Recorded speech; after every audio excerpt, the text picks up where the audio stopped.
মেক্সিকোর তাবাস্কো প্রদেশে বিদ্যুৎ সংকট, অচল পানি সরবরাহ ব্যবস্থা ও সরকারের বিরুদ্ধে প্রতিশ্রুতি না রাখার অভিযোগে বিক্ষোভে নেমেছে চোন্তাল সম্প্রদায়ের মানুষ। গেল দুদিন ধরে মহাসড়ক অবরোধ করে প্রতিবাদ করছে ক্ষুব্ধ জনতা।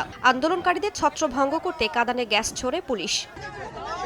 বিদ্যুৎ না থাকায় বন্ধ হয়ে গেছে প্রদেশের চিলাপা পানি শোধনাগার, যার সরাসরি প্রভাব পড়েছে হাজারো মানুষের জীবনে। বিক্ষোভকারীদের দাবি, সাবেক প্রেসিডেন্ট লোপেজ ওব্রাদরের সময় যে বৈদ্যুতিক সাবস্টেশন স্থাপনের প্রতিশ্রুতি দেওয়া হয়েছিল তা অবিলম্বে বাস্তবায়ন করতে হবে।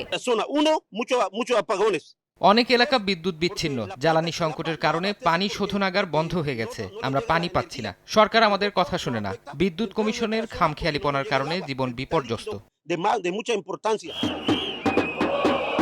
এদিকে সরকারের দুর্নীতি ও অব্যবস্থাপনার প্রতিবাদে বিক্ষোভে উত্তাল ইউরোপের দেশ সার্বিয়াও। স্থানীয় সময় শুক্রবার রাজধানী বেলগোরোদের রাজপথ দখল করে আন্দোলনকারীরা। ব্যানার, প্ল্যাকার্ড হাতে আগাম নির্বাচনের দাবি জানান তারা। এছাড়া গত বছর নভেম্বরে নোভি সাদ ট্রেন স্টেশনে ছাদ ধসের ঘটনায় দায়ীদের বিচারের আওতায় আনার দাবিও তোলেন আন্দোলনকারীরা। ওই ঘটনায় নিহত হয়েছিলেন একাধিক মানুষ।